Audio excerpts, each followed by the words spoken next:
observations regarding what the congressman from Georgia said before. Yes. Gee, I'm glad we got people like him. Number one, I would like to know why this is not front-page stuff, why there is no publicity regarding these contracts found on Grenada. I disagree with you, Tony, because I think I know the addle-brained, idealistic, ultra-radical in this country. I'll go along with the congressman, not even call them liberal. The arrogance that they have is so great that they really do believe if you pat a lion on the neck, you can turn him into a lamb. They really believe that. When that fellow Frank before, and the one about the UN, believe me, Frank could not have put it better. But you know, this type of weasel that you spoke to before, this type of guy, he's a professional victim. We have a lot of these people around. And you know, the underlying reason for their thinking is goes in either one of two directions. Number one, deep down inside, they don't really care who rules. You see, they have no great ambitions in life. They have no dreams, no aspirations. They just want to eat, watch TV, have sex, and sleep. So they don't care if we have communism. I'm not so sure about the sex part. Well, the sex part, I think they're the type that like to get whipped. They sound like very submissive type. Well, the guy's a masochist, there's no doubt about it. Whether it extends to his sexual preference, I don't know. Well, he tipped himself off, you know, when he claimed that you were very macho. Macho simply means manly, masculine. There's nothing wrong with being macho. And this type, of course, was a more effeminate type. I could probably describe what he looks like. He's very slight and weakling type, you know, and there's a lot of them like that. But they really don't care who rules. This is the underlying factor. They know what we have to do to keep the Russians off our back, but they don't really give a damn. They just as soon have anybody, so they think. Of course, if the Russians took over, it would be a different story. That boob would have to go to work. And I would like to say that these are the people that are really, if there is, God forbid, going to be a war, these are the very people that are going to bring it on, because the Russians don't give a good damn whether we want peace or not.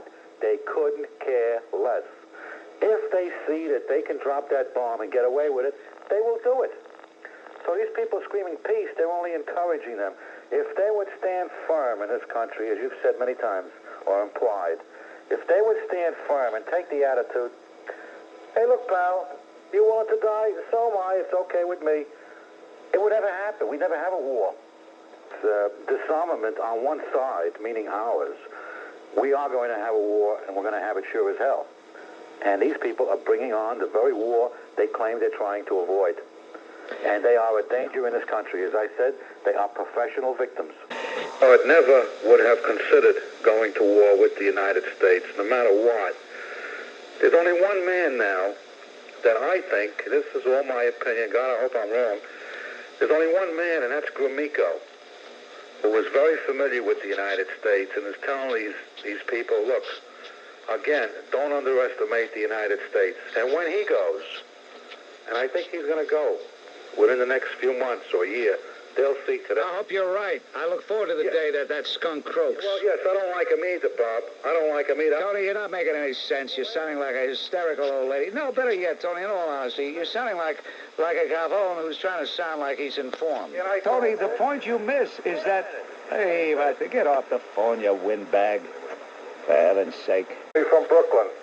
Regarding Mr. Horn, Bob, earlier tonight, it was pointed out on TV News, Channel 7, that the flag being waved by Columbia University students opposed to apartheid is a South African Communist Party flag. Now, he didn't mention that. The man is a fraud. He's a low-life communist pig, and I would like to do the sign-off. All right. Go ahead. Do the sign-off. Well, you've got to start it off. Okay. Tell him, Bob, I'm glad reminding you. Your influence counts. Use it. Get the Columbia Communist demonstrators. This man, Bork, is much too intelligent for the people who are questioning him. I noticed that the swimmer, Mr. Kennedy, whenever someone came out in favor of Bork, he disappeared. Now, you know, this man's arrogance can only be measured by his cowardice. He disappeared every time someone came out in favor of Bork. Maybe he was looking for his cousin Joe Gergen to take his seat.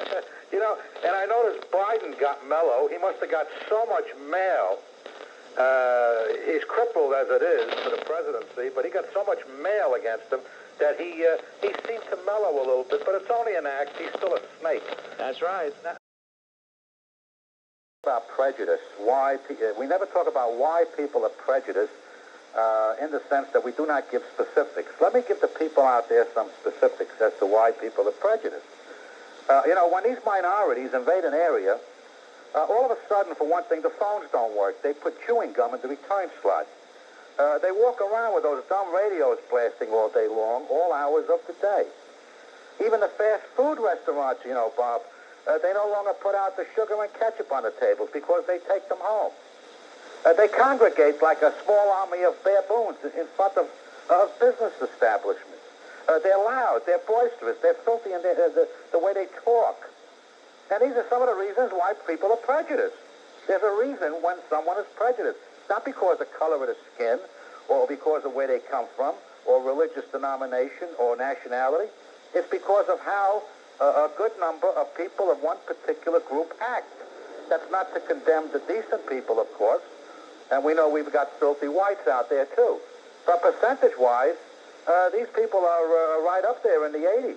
Well, I think the problem is a person should be judged not on what they look like, but on how they act. Right. And if a person acts the way you describe, then we should have the right to avoid them without being called bigots. And that is my argument. That is what drives me up a wall. You see, I go a step further. I say, yes, I am prejudiced. I'm against prejudice. I'm prejudiced against people who do these things. So if you do these things, I am against you. All right, Tony. Thank you for the call. Tony checking in right now. Hello, Tony. Hello, Bob. Tony from Brooklyn here. Yes. You know, Bob, I agree with you that a sit-down between Arabs and Jews would probably be productive. If not in substance, then certainly in spirit. But I want to say this in defense of Israel. Since the state of Israel was formed in 1948, the Arabs have terrorized the Israelis at every opportunity. They've shot them, they've stabbed them, they've bombed them, and God knows what else they've done. So frankly, I really don't get excited when the Israelis fight back, when they get trigger happy, when they get just plain fed up with some of these savages surrounding them, and I don't blame them one bit. After all, Israel won 4 or 5 wars, but Israel cannot afford to lose one war. If they lose one war, they are finished. I say let them handle their own destiny. I'm sure they know exactly what to do in their own interest. They have smart, pragmatic leaders. And I wish that some of our leaders were I'm not so sure they're pragmatic. The pragmatists are found in the Labor Party, but you don't know much about Israeli politics if you say they have pragmatic leaders. One of the big criticisms of the Shamir government is they're not pragmatic. They have held to a hard and fast line. They've held to it consistently. They haven't changed. They will not talk with Palestinians unless they can select in advance the Palestinians they want to talk to.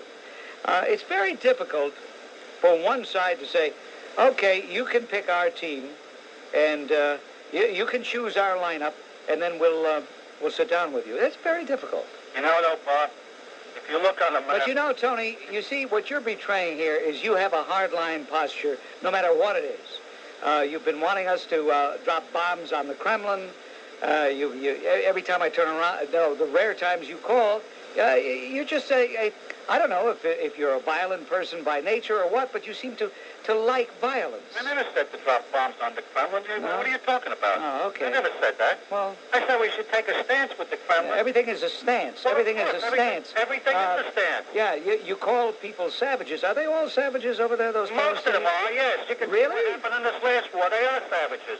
Most of the Palestinians living in... You're dead right. Yes, the hell they are. That's right. I see. I didn't know you were on any of those trips I took to Israel. I didn't see you you there, Tony? Were you on my right side or my left side? Were you standing in back of me or in front of me? You're very clever, but you know... No, I'm not clever at all. It's just when a gavone shoots off his mouth, he makes a fool of himself. Then you shouldn't talk, because you're a first-class gavone yourself. You're so dumb, it's pathetic, you know? Really, yeah, Tony? Get off the phone. Yeah. I'm hanging up. Oh, where did you get that line, Tony? If Tony ever clears up his adenoids, he can call again. In the meantime, it's 16 minutes before 6 o'clock. Is that Christ was not really born on December 25th. It doesn't matter when Christ was born, because no one knows the exact date anyway. That's not the point. December 25th is the day that Christianity has decided upon, and that's fine with me. And I say to the people out there who delight in bashing the church, if you don't believe in Christmas, don't celebrate it, but leave the rest of us alone. We Christians have our beliefs. No, you got the wrong idea, pal. Tony, you've misinterpreted. You've misinterpreted. It isn't a question of bashing Christmas for any Christian ramifications. Matter of fact, the bashing, at least as it's come from me, and I have to feel that you're criticizing me along with the others. You're included. Yeah, but you haven't been listening. I'm bashing the hypocrisy of it all. I'm bashing the falsity of it all. I'm bashing the fact that Christmas is not supposed to be represented by Santa Claus and reindeer and all of that other stuff. That's pagan. What you're saying may be right, but you see, it doesn't come across that way. It doesn't come across that way. Well, to you. It's all subjective. No, to most people, Bob. Well, most people have not felt that way. Most people seem to understand what I'm saying. We have never had this type of thing before. Never. Never had what type of thing? This type of bashing of Christianity. I don't think Christianity is being bashed. Of course it is. Really? Of course it is. Tony, you're a bit on the paranoid side. I'm not paranoid. You're not receptive enough. Hey, Tony, you want to know something? I read a book once that reminds me of you. The title of the book is The Ignorance of Certainty. You are so certain about things all the time. Well, it wasn't 2 years ago. It wasn't too long ago. You were saying that Gorbachev was going to try to bury us the same way Khrushchev did. I never said that. No, you never said that, huh? No. You're the guy that the Soviet Union was going to wipe us out. We had to be careful of the Soviet Union. I never said that. By foot, I remember. Never said that. You think I could forget your adenoids? Cut it out, Tony. Said that, you Cut it out. Cut it out, Tony. You know, if your IQ was a point higher, maybe you'd be a friend. You are so stupid. Tony, you sound like a real Christian now. I am. I have to laugh at gavone. I have to laugh at gavone hypocrites like you. You call professing you're such a Christian. It didn't take long for you to start calling me names, did it? Well, of course not. We're not to fight back, you know. We're not supposed to turn the other cheek all the time. Oh, really? Yeah. You've never turned the other cheek once in your life. You're a pompous ass. Yeah, and what are you? You're a nothing. You're a nothing. You're a loser, Tony. That's what you are. You're a traitor to your church. A traitor? Yes. To my church? Because I don't like the hypocrisy involved? That makes me a traitor to my church? Get off my phone, you schibboos. Don't call me anymore, you fake, phony fraud. And he's a coward, too. He wouldn't criticize me directly. He said, I want to criticize these people bashing Christianity. And I had to remind him that he's also criticizing me. He said, yeah, that goes for you. Yeah, fake, Tony. Tony, hello. Bob Grant, speaking for myself as well as for many people I know who feel as I do, I must tell you how outraged I was when you were refused the award for excellence in broadcasting. You know, Bob, I'm sure that a handful of leftist activists must have made 20 or 30 calls each to Rizzo's office so as to imply that a majority of people were against you. Of course, we know what happened. He got diarrhea and he folded up. You know, this is the way these running dogs operate. You're 100% right. They will do anything to advance their retarded Bolshevik ideas, even if 99% of the people are against them, because they don't give a damn what the people think or want. They don't care as long as it's their way. Rule or ruin, that's their motto. And as for the Jackie Mason show, at least it gave the American people a close look at the Bolshevik retards who control the media.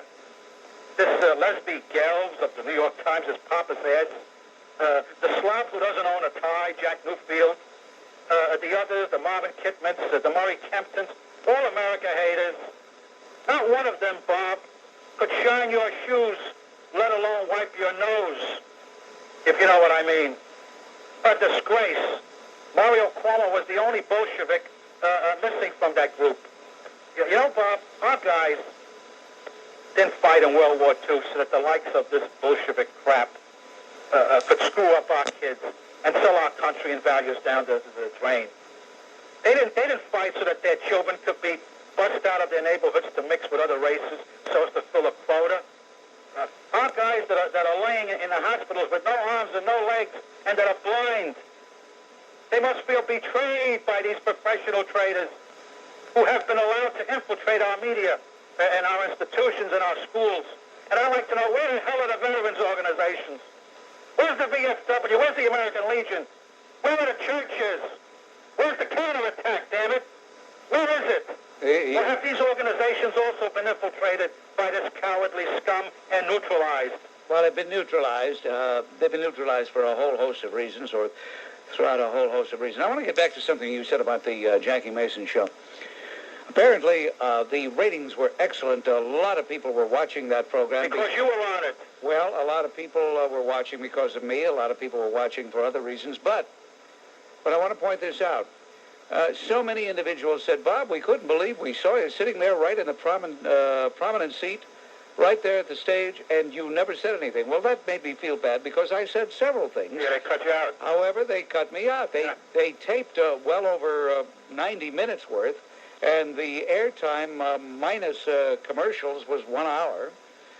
I did remonstrate with Leslie Gelb when he made a totally absurd statement, and I got just a little ripple of applause when I made the statement, but that, of course, was cut out.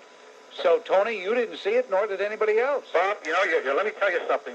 Leslie Gelb, he showed his colors, and Jackie Mason caught it, and he made a fool out of him because he said to him, in other words, let's throw out the Constitution, let's throw out the Bill of Rights, let's let you decide what's good for the people because the people are too stupid. Boy, did he hit the nail on the head. Well, that's because Leslie Gelb is typical of the elitist, arrogant attitude that they have over at the New York Times. Keep attacking these dogs. People are with you. As far as you're concerned, Bob Grant, let me tell you, you got our award. Still let me talk. You know what, these people, if you go against them for one thing that's not politically correct, people will never hear from you again. That's true. They'll cut you out. And, Bob, it's time that people got angry, very angry, because these people are taking our country from under our nose. And less than 100 to 1% of the population should not be able to do this to the rest of us. I say counterattack and get goddamn mad with these people. All right, Tony, thank you for the call. Thank you. Alec of Brooklyn, hello. Hello, Bob. It was great that you had General Haig on. The man is brilliant. He always was. And that other idiot that called, he should be put in shackles. Example, this big fat tub of lard by the name of Gerald Nadler, this guy that looks like he weighs in at 420 pounds standing on 1 foot. You don't know who he is, do you? No. Okay, he's going to be the successor to that anti-American scumbag, Ted Weiss. Okay. Oh, yeah, that Upper West Side crowd that's ruining this country. Yeah, where they really shouldn't even have a general election because to be the Democrat nominee is tantamount to election. Bob, I think 90% of the Bolsheviks are in that one particular West Side area. Now let me conclude my remarks because it's intended to answer your question. Now, the reason, at this point in time anyway, it's so pointless to try to do what you suggest is this. Some amateur on Channel 4 by the name of Matt Lauer asked him, no, maybe it wasn't. No, it was another amateur by the name of Maury Alter on Channel 2. That's right. A guy that looks as though he really was on his way to Nathan's to get a hot dog, and he walked into his studio and they said, "Here, we're going to put you on the air." You know. Anyway, this Maury Alter asked this question. Well, Mr. Nadler, you have the nomination now to succeed Ted Weiss, but in so getting the nomination, three women were defeated: Ronnie Eldridge, Bella Bellows Abzug, and Mrs. Weiss. Now, how do you feel about that? How do you feel about defeating them? Instead of saying, "Hey, look, I was a candidate. They thought I was the best candidate," he says, "Well, they shouldn't feel bad because I've been working for women's rights all my career." And you know, he brown-nosed for about 3 minutes the so-called women's movement. Yes. Now, as long as you have castrated eunuchs, which is a redundancy, as long as you have eunuchs like Nadler, of course, paying homage to, quote, the women's movement, you're going to have this. Thank you, Tony. His Bolshevik ilk, that's the way they are. They're all eunuchs. They should kick these women the hell out. I love women, but feminists to me are not women. Okay, thank you. Thank you. Okay, got it. Tony. He wants to put a guy in shackles. I don't know who that was. I love it. Bob, you know, you're the only one on the air that really makes sense. You've got jackasses that come on before you, and you got jackasses after you. Believe me, you're the only one that has a steady opinion. Bob, I called about the New York Post today.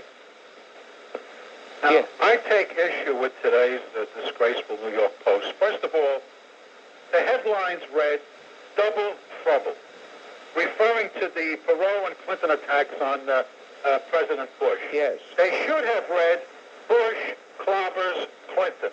That's the way it should have read. Yes. Now, President Bush, Bob, he won the debate hands down. Yes. The president was brilliant, absolutely brilliant, with a generally low-key demeanor, which really is the sign of class, as you have repeatedly said, as opposed to the sloganeering Bolsheviks or the loudmouth capitalists.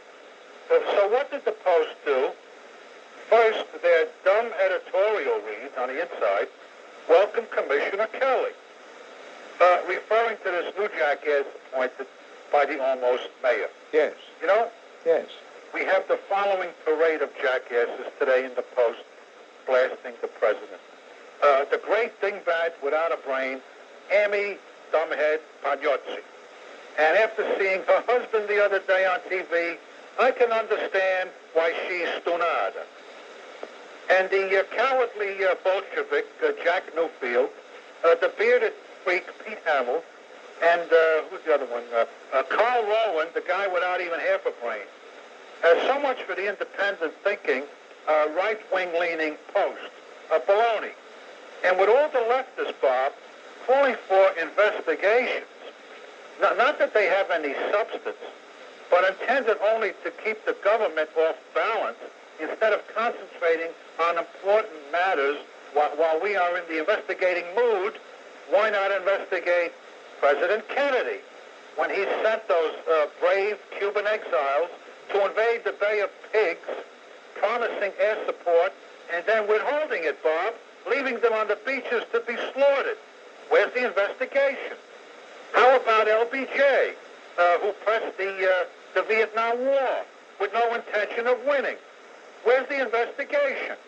Or Roosevelt regarding Pearl Harbor? Or Truman prolonging the Korean War because he refused to listen to General Douglas MacArthur? Where's the investigation? You know, isn't it strange that only Republicans are eligible for investigations? And if I had no party affiliations at all, I would vote for President Bush just to spite this dumb leftist media. Tony, very well spoken. One of your best perorations. Thank you. Thank you, Bob.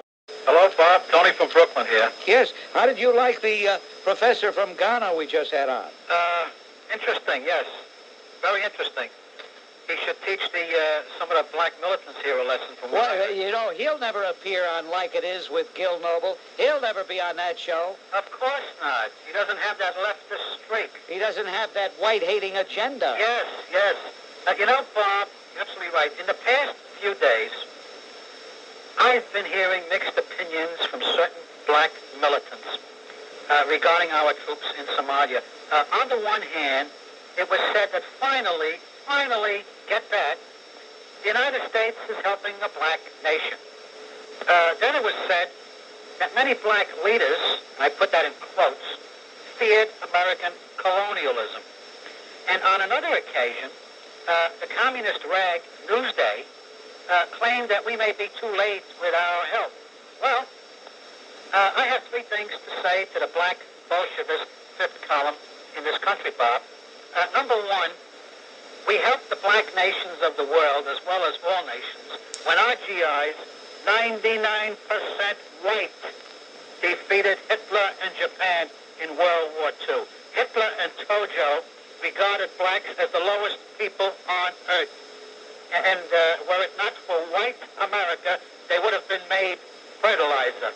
Number two, as far as our colonial intentions, this is nonsense. These people wish, Bob, they wish America would colonize them. But not to worry. We're not interested. If we were colonialists, we would have held the Philippines. And number three, we've been helping Somalia and other African nations for years. This is nothing new. We've been helping them for years with food and medicine. And I wonder why our troops continue giving them food and medicine. Yes, but why subject American troops to disease we haven't even named yet, not to mention any military surprises? Why not African troops?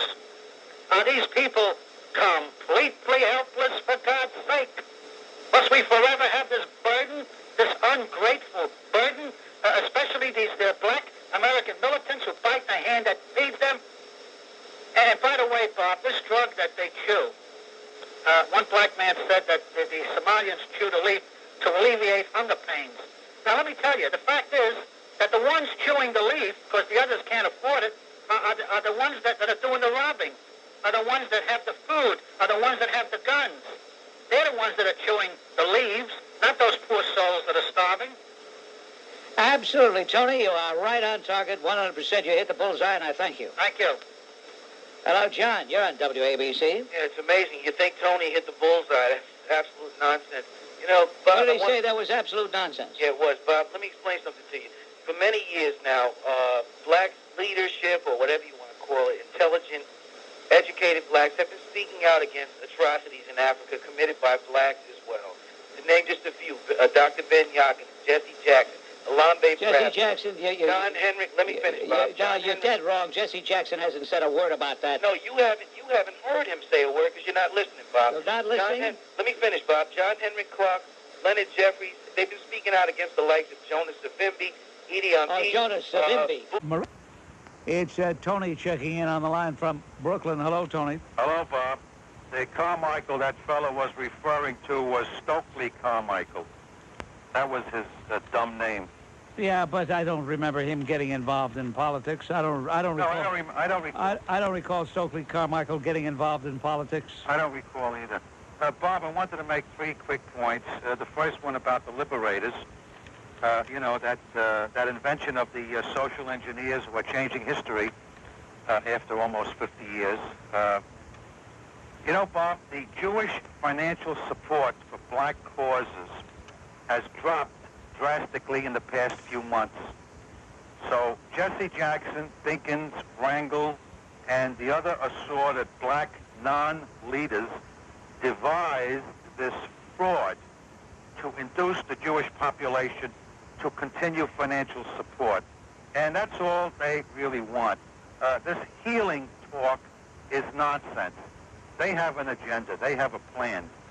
What they're telling the Jewish people is, keep supporting us financially or you won't have any peace. That's the message. Now, of course, there won't be any peace in any event until the militants are slapped down hard in this country. I think Israel should be supported 100% for kicking out the Palestinian troublemakers, and they should continue doing so with other groups. We could use a lot of house cleaning in this country also. At least they have the courage. Of course, they're a smaller country, but at least they've got the courage. We should leave them alone, let them take care of their own country. They know what they're doing better than we do. All right, Tony, thank you. Thank you. Tony, WABC, hello. Hello, Bob. Before I get to Iraq, I want to say that those two jokers that called after the general was speaking, this is the problem with our country. These people that dissect everything we do. And they're not men, Bob. They're males. There's a difference between a male and a man. And I would not go so far as to call them men.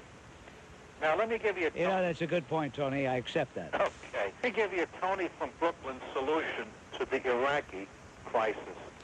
Again, leaflets over Baghdad advising the people to get out of Baghdad within 48 hours, at which time Baghdad will be turned into a parking lot unless Saddam surrenders himself. Now, that would be putting him on the spot with his people, because they'd say, hey, you'd rather get us bombed when all you have to do is surrender and you'll spare the city? But you see, we don't operate like that. We've got a bunch of jerks in the White House right now. We've got a bunch of bigger jerks coming in, and I think it's a hopeless case.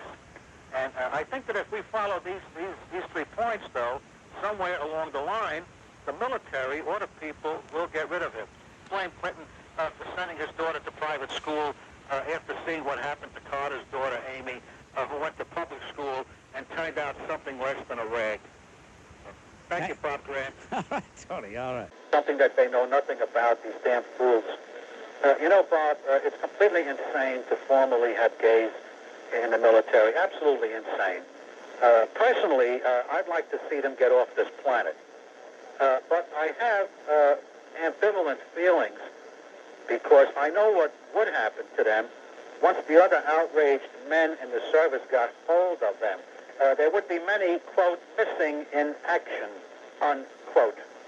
And one point that hasn't been addressed, if a man was wounded, Bob, in combat and needed a transfusion from another man, what then? There would be the fear that the other man was gay and therefore probably HIV positive. Now, you know, what selfish fools these politicians are in this country. There's nothing more stressing than being in combat. And here they are, giving our boys even more stress. These pigs, these twisted scum. Or are these policies intentional to destroy America? I wonder about that. And what propaganda we're being subjected to. We hear that the European nations, except the British, formally have gays in the military, so why not America? Did it ever occur to these pigs that these European armies aren't worth a damn? They're weak. They're nothing more than a weak police force, period. Whereas we have the greatest military machine that has ever been created in the history of this world. And they want to destroy it. And we've heard that the huge French armies collapsed in 6 weeks during World War II, when Germany invaded. Has anyone ever mentioned the fact that the French armies consisted of approximately 20% gays? Now, why isn't this talked about? It never was. A chain is as strong as its weakest link, Bob, as you know, and the gays were the weakest. Now, you know, Bob Grant, if religion did not exist, let's assume there was no such thing as religion. It's obvious that it's perversion. Period. And that case is closed. They're telling us that heterosexuals, which I call normal people, by the way, now also have AIDS. Sure. But the homos originally started it and have infected the whole human race through their homosexual and bisexual behavior. And you know, Bob, Senator D'Amato disgraced us, regardless of political considerations. After all, he's in for 6 years, and he's retiring after that. He did not have to pander to them. I only wish that General Colin Powell could go on the air, on television, and talk directly to the American people this week. Because, Bob Grant, these people need the iron fist. They really do, and they need it now. And, oh, my relief that Barbara Streisand is not running for senator. Wow. Why not Pee Wee Herman? as chairman of the Joint Chiefs of Staff.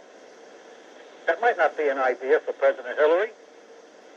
All right, Tony, you're good form, and I thank you for the call. Thank you, Bob. I called about Giuliani. Bob, I'd like to make reference to the article in today's Newsday, the successor to the Communist Daily Worker, by the male dingbat Robert Reno.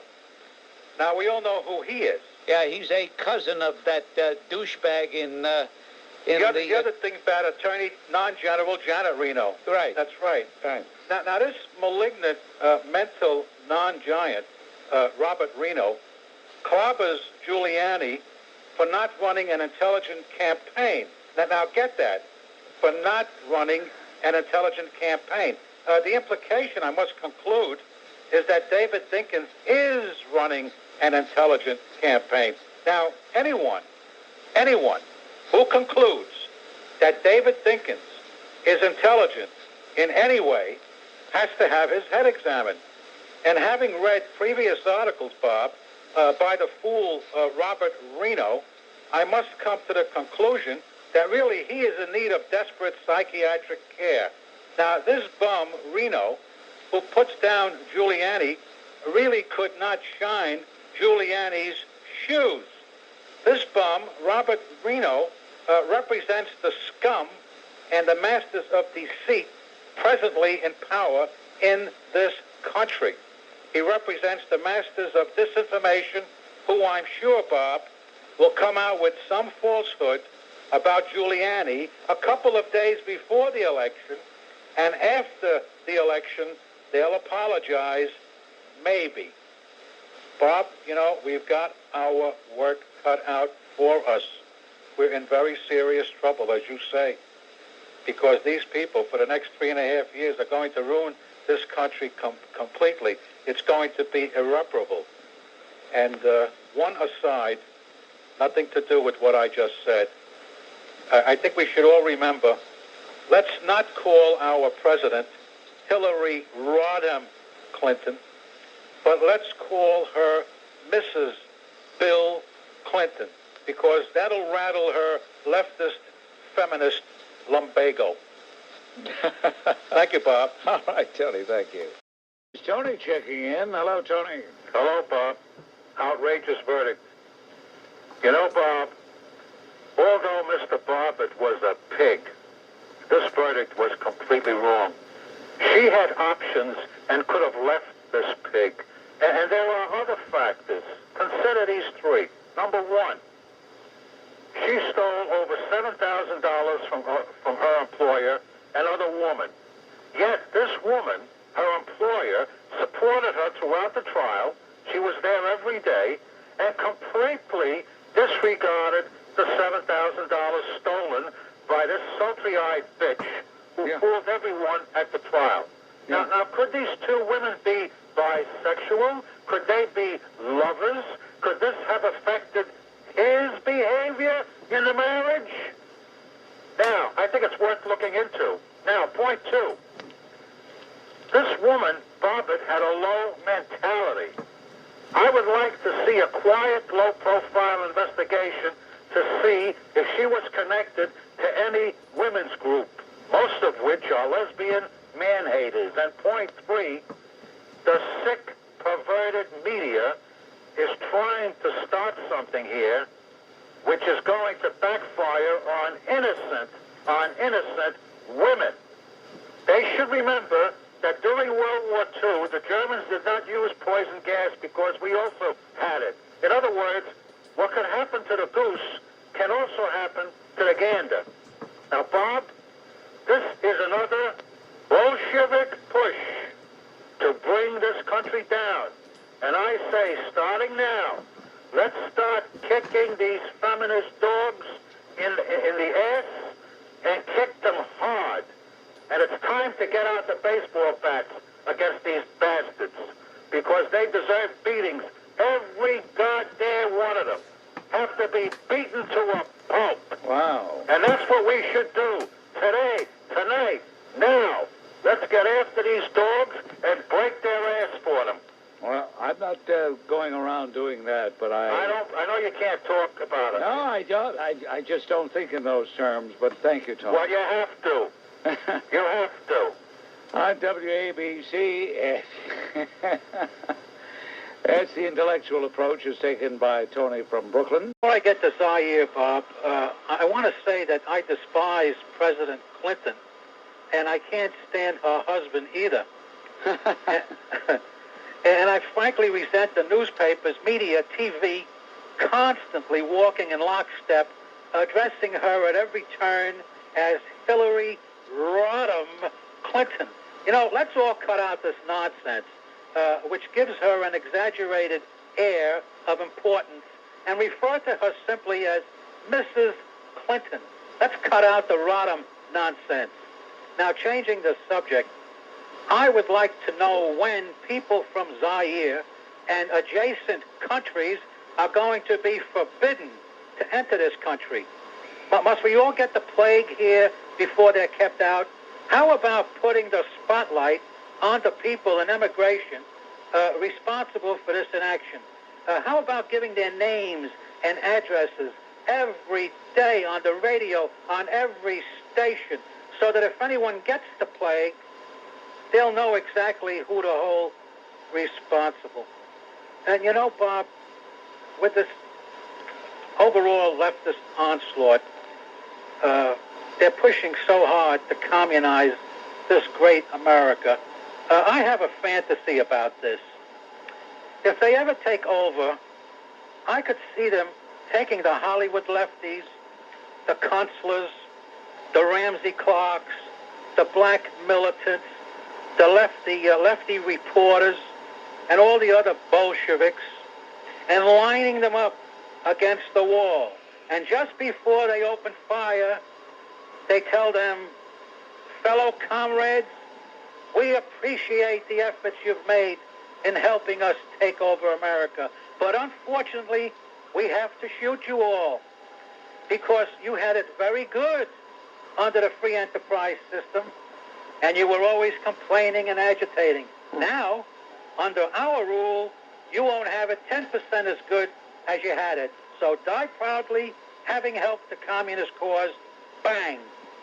That sounds like the alleged salute of the gladiators to the Roman emperors. That's right. We who are about to die salute you. That's exactly right. Is that something? Yes. And Bob, you know, I'm going to tell you, really, they are going to be the first to die because they agitated against the free enterprise system. If the communists ever took over, they are going to agitate against them. The same thing. Well, what you're saying is they would know who the troublemakers are, and they would rid themselves of the troublemakers before anything else, which, of course, traditionally these tyrannical dictators do each and every time they take power.